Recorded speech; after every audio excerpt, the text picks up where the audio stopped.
Welcome to our midweek Bible class for February the 1st, 2023. A little bit different setting, but with the road conditions the way that they are, parking lot is basically a skating rink right now. I know the road where we live is just absolutely solid ice, and many of you are the same way. And we're thankful for those who are trying to get our roads cleared. But as of so far today, on this Wednesday. That's proved to be very difficult. We understand how difficult it is for them, and so we are praying for their safety, and we're grateful for the work that they are doing, and thankful to the elders for making this decision to help to keep us safe, and we hope that you are doing just that. Uh, Many of you have watched videos where I've done these before with a power it's over there. PowerPoint and things. You may notice this one looks a little different. This is the first time I've done one of these on this computer, the one that I'm using for this video, and frankly, I couldn't figure out how to set it up the same way without taking just forever and never get to the recording. And so it may look a little different, but we'll be able to have the PowerPoint at least in that box, which is over there. To some degree. So if you're used to using the PowerPoint, maybe it'll help you. If not, you can look at me. If not, you can just look at your Bible or look the other way and just listen. That'll be fine as well. But if you haven't regularly been in my Bible class on Wednesday nights, we are studying, as you see on the screens, Psalms that were written by the sons of Korah. There are about 11 of those. And obviously, being February, we are entering the last month of this study, and it's been very rewarding. Studying the Psalms is always rewarding, but because there are so many, 150 of them, sometimes it's difficult to know how to study through them. So this is a way to study just a few of them in a quarter, and I hope you're finding this encouraging. And tonight, if you want to have your Bible open and follow along, we are going to be studying Psalm 49. And I want to begin by actually reading a couple of quotes. And I apologize, I have to look down a lot. I have my notes here in front of me, but this, as you can imagine, this is a little bit awkward uh, talking into a computer screen. I have my notes down here and doing it from home and all these things. So we'll do the best that we can. But I want to begin by reading, I believe it's three quotes here, all about the same subject, and that subject is greed. The first is a quote that says, "Greed is a strange, strange sin. All you want to do is acquire. Acquire money, acquire material, acquire time, acquire energy, acquire attention. The running mantra is, I want, I want, I want. But that quickly turns to, I need, I need, I need." The second quote is much briefer. One writer said, "Greed is like filling a cup with a hole in the bottom. It will never fill." And the third quote is even shorter than that. "Greed is a little bit more than enough." Now, of all three, that might be my favorite because it's the shortest. I can remember it better. But why these quotes about greed? Well, it's because the 49th Psalm, the one we're looking at tonight for a few minutes, deals in a lot of ways with our attitude toward money and toward material things. And if you've been in my class, you know that we're using the text to study those things. And so this isn't going to just be a lesson on that subject, but we're going to walk through Psalm 49 and see some principles there. We have been trying to give as much as we can an outline of the Psalms that we're studying. So here is a simple outline of the 49th Psalm. Three points to the poem. And you may notice they don't directly go straight through the text. The second and third points, I should say, skip around. And there is a mistake on the slide. I'll point out in just a second. But the first point of the psalm is the purpose of the poem. That's the first four verses. The second point is where the mistake is the weakness of wealth, which includes verses 6 through 14 and then 17 through, and that should be 20, the final verse of the psalm. Instead of 2, it should be 20.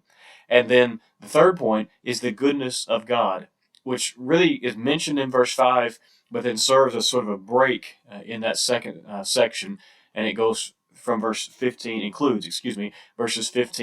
and 16. So before we go through this psalm, we've been taking the time to read the Psalms. This one's a little longer, obviously 20 verses.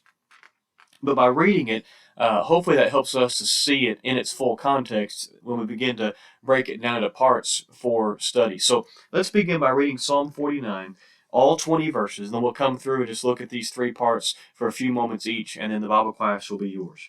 Beginning in verse 1. "Hear this, all peoples. Give ear, all inhabitants of the world. both low and high, rich and poor together. My mouth shall speak wisdom. The meditation of my heart shall be understanding. I will incline my ear to a proverb. I will solve my riddle to the music of the lyre. Why should I fear in times of trouble, when the iniquity of those who cheat me surrounds me, those who trust in their wealth and boast of the abundance of their riches? Truly, no man can ransom another, or give to God the price of his life. For the ransom of their life is costly, and could never and can never suffice, that he should live on forever and never see the pit. For he sees that even the wise die, the fool and the stupid alike must perish and leave their wealth to others. Their graves are their homes forever, their dwelling places to all generations. Though they call lands by their own names, man in his pomp will not remain. He is like the beasts that perish. This is the path of those who have foolish confidence. Yet after them people approve of their boasts. Like sheep they are appointed for Sheol. Death shall be their shepherd, and the upright shall rule over them in the morning. Their form shall be consumed in Sheol, with no place to dwell. But God will ransom my soul from the power of Sheol, for he will receive me. Be not afraid when a man becomes rich, when the glory of his house increases, for when he dies he will carry nothing away. His glory will not go down after him. For though while he lives he counts himself blessed, and though you get praise when you do well for yourself, his soul will go to the generation of his fathers, who will never again see light. Man, in his pomp, yet without understanding, is like the beasts that perish. Now, I'll make note before we begin to dive into the poem, by the way. You may have noticed verse 12 and verse 20 are not 100% word for word, but they're very, very similar. And some people suggest they sort of serve as two stopping points, or thought stopping points, if you will, throughout the poem. So if you mark in your Bible, you may just want to note that 12 and 20 are very, very similar. They're for sure similar in their intent, if not in their actual wording. So let's go through this poem piece by piece. Of course, the first point as we have it is the purpose of the poem. And if you look carefully at verse 1, you're going to see the word all twice. Hear this, all peoples, give ear, all inhabitants of the world. And I believe the reason you have the word all there is because this is a universal concern. Dealing with money, dealing with stuff, material possessions. That's something that even the poorest of people, even people who are in absolute abject poverty, still have to think about what that means. Do they want more stuff? How are they going to gain more stuff, and so forth? And so it's a universal concern. And by using the word peoples at the beginning of verse 1, someone suggested that by using peoples instead of nations, it might be to make it where this is absolutely universal, because the word nations, as we said in this class a few times, was sometimes used, in fact often used, of the Gentiles. And so instead of saying nations, by saying peoples, it's saying this is everybody, Jew, Gentile, and again, I'm not sure that's the case, but it makes a lot of sense if it is. Verses 3 and 4 give the purpose of the poem in 4 words. And the idea basically is that there's something that needs to be figured out. First of all, the writer says, and you'll have to pardon me, trying to do the things look differently, my pages are sticking together in my Bible, that his mouth will speak wisdom. I think it's interesting that the word wisdom there is actually a plural word. It's actually wisdoms, which is something, that's bad English in a lot of ways, but that's what he's saying to show how strong it is. But also the second line, the meditation of my heart shall be understanding, that word is also plural. I don't know why that P isn't on the. It's not P Laurel. It should be plural, but it's actually understandings. Again, giving the strength. Then he talks about a proverb. I will incline my ear to a proverb. Using that word there, proverb, really has the idea of it just a puzzle. Or excuse me, a comparison, I should say. Puzzle's the next one. Just a comparison. A lot of times, though not always, a lot of times in the book of Proverbs, something is like something else. And so it's a comparison. That's probably the idea here, that the writer is saying, excuse me, the writer is saying that there's something to be compared to something else, and it's obviously attitudes towards money. And then he says, I will solve my riddle. And again, I don't know why the PowerPoint did this to me, but the The King James Version here, instead of riddle, has the phrase dark saying. The word literally means a puzzle. I will solve my puzzle. Um, and a couple of commentators I looked at said that even though we don't use this word a ton, that the word enigma might be one that kind of gets the idea to us. Something that really just causes your mind to twist around in knots in some ways.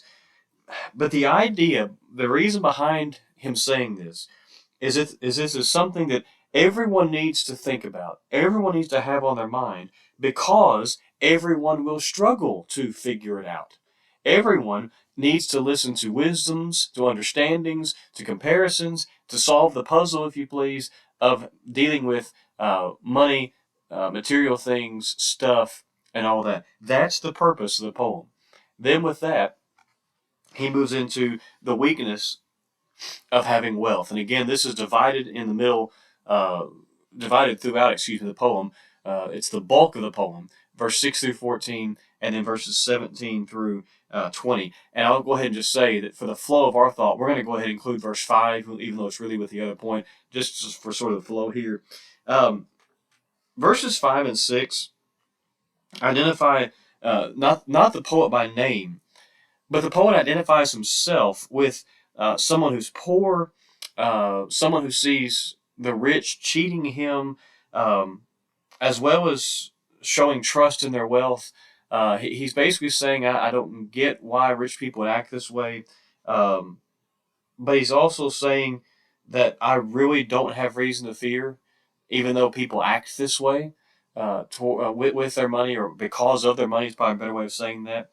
But then verses 7 through 9 really set the tone for where the rest of the poem is going to go. And the idea is that just looking around, just looking at life, teaches us that the power of money is limited. Because, as you see on the screens, but as you also know, of course, people still die. Um, Solomon would write about this a lot in the book of Ecclesiastes.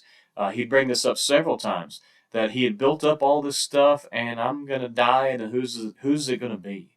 It's going to go to somebody. What if they're a fool? Solomon talked about that a lot in Ecclesiastes. It's the same concept here.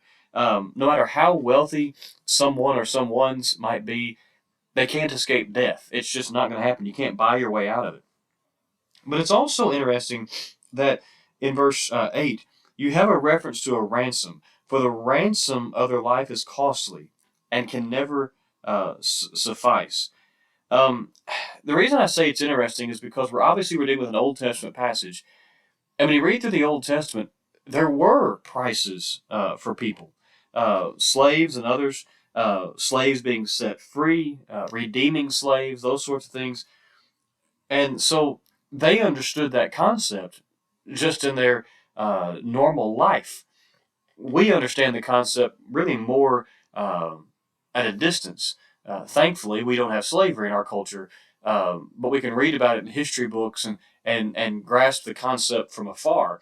They understood it, that if I wanted to redeem this slave, or to bring this person into my, maybe not as a slave as we think about American history, but as someone who would work for me, there was a price to that. And so he's saying, I don't care how much money you got, you can't ransom your own life. In other words, you can't buy your way out of death. That's just not going to happen, no matter how much money you have. And it's a thought that we know, of course, but it's a thought sometimes we don't live by. And then he goes even further and talks about just how absurd it is to think that if I have a lot of money, I'm just invincible. Look again at what he writes in verses 10 through 12. For he sees that even the wise die. The foolish and the stupid alike must perish and leave their wealth to others. Their graves are their homes forever, their dwelling places to all generations, though they call to lands by their own names. Man in his pomp will not remain. He is like the beasts that perish. Verse 10 to me is the key. We see that men die. Wise, fool, doesn't matter. We're going to die. And so it is the height of absurdity. It's the height of foolishness then to think that we're invincible simply because of something we have or have attained in this life. Death is inevitable. And when death comes, we leave everything behind. There's an old story, you've probably heard it many times, but it illustrates the point very well, of two men who met on a bus one day, and they began to talk about a very rich man, a millionaire, whose death had been announced in that morning's newspaper. I guess in our day and time, we say, come across the internet or the cable television. And one of the men asked the other, well, of his millions, how much did he leave? And of course, the answer comes back, he left all of it. Well, it's an old story, but the point, still stands. Um, you may have heard the saying from days gone by that shrouds have no pockets. Now, we don't bury people in shrouds anymore, but we know the concept. You don't take it with you. Um, all see, verse 10, that the wise die. But here's what the poet is trying to get across to us. Even though we see it, in other words, even though we can go to a cemetery or we can go to a funeral, or we can read the newspaper or the internet and see that people die, sometimes we fail to see it because we refuse to see it in our own lives. We fail to really think about the fact that I'm not going to be here forever, in this life. Um, I may intellectually know that I'm going to die, but I'm going to live as if I'm going to be here forever, and that's just not a um, wise way to live. There's an old story that I found in a commentary that deals with Psalm 49 that talks about a very wealthy man who had a very, very poor neighbor. And the wealthy man began to buy up all the fields and lands around him, and all he could not afford was this very poor man's land. And somehow, this poor man finally defaulted on the land. The rich man was about to buy it, but unbeknownst to him, someone had helped the poor man out. And at the last moment, um, he was able to pay off that outstanding debt and keep his land. And the rich man got very, very angry. And he actually said the words, according to the story, "My neighbor is an old man. He cannot live long, and when he is dead, I will buy that lot." But here's what made the story interesting. The rich man, the one who was hoping the other guy would die, was 58 years old, while the poor man, was 58 years old. The rich man was 60. He was older. But wealth, money, can sometimes so skew us that we just see what we want to see, and we begin to think that I will live forever. After those observations, the psalmist ends that part of the poem with that statement that's repeated at the end of the poem, that he's despite his riches, the man doesn't endure. He's like the brute beasts. Um, the idea is sometimes people live like animals when we don't treat things the right way. It's a sad, sad thing. Um, Now, jump to the end of the poem, the other part of this, verses 17 through 20, just for a couple of very quick points here. Um, the end of the poem, and we're going to come back to this middle section in just a second, it is a call to be wise. And it begins in verse 16. "Be not afraid when a man becomes rich, when the glory of his house increases." And then he goes on to repeat the same types of things. He's going to die. And when he dies, his wealth is going to die with him. People don't live forever. Um, there's a point here that needs to be made about the fact that sometimes people become wealthy or powerful, or we can change the application a little bit by using power and things interchangeably here. And we get very concerned because they're richer than us or more powerful than us. And there's some validity to that. But the psalmist is trying to say that that stuff doesn't last forever. So there's no reason to let it just run your life. That fear, especially, to run your life. Um, and so there's a call. And I should have changed the slide. Um, there's a call here also not just to be afraid, but not to just be awed by the wealth of others. Um, some of you are old enough to remember the old show Lifestyles of the Rich and Famous, right? Some who are younger remember Cribs, and there are others. We just see the wealth, just the unbelievable almost wealth of some people, what they can afford and what they can do. And it's okay to be amazed by that to some degree, or to think, wow, what would you ever do with all that? A baseball player makes $30 million this year, and you think, you know what? I could think of what to do with $30 million. You think, what would I do when I got another $30 million the next year? It's just, as some people say, it's just monopoly money, right? But sometimes we get so caught up in that either we begin to desire it, or we become intimidated and afraid by it. When the fact of the matter is, no matter what someone has, no matter how what they may be able to do with all of that, just like us, they're going to die. And so there's a weakness in placing our trust in that stuff, in wealth. And that's what the psalmist is trying to get across, at least to some degree, in this poem. Now, with that, let's go back to the middle section. It's just a couple of verses. And I'll go ahead and say that while our screen here has the goodness of God being in verses 15 and 16, this is one of those psalms that's kind of hard to outline to some degree because you could actually start this section in verse 13 if you wanted. I prefer to think of it as 13, 14, and 15 are kind of a bridge between the two, and then 16 is kind of I won't say the main point, but it kind of draws the point to a close. So again, outlining Psalms is not always easy because you're doing one with poetry, but here you almost have a bridge over to it, and the bridge is a contrast. Um, there's a contrast in, first of all, those who trust in their riches, and then those who trust God. Look at verses 13, 14, and 15. It's what I'm calling a bridge here. And let's just read it again. This is the path of those who have foolish confidence. Yet after them people approve of their boasts. Like sheep they are appointed for Sheol. Death shall be their shepherd, and the upright shall rule over them in the morning. Their form shall be consumed in Sheol with no place to dwell. But God will ransom my soul from the power of Sheol, for he will receive me. So you have there sort of a bridge and, again, a contrast between these two things. Those who trust their riches and those who trust in God.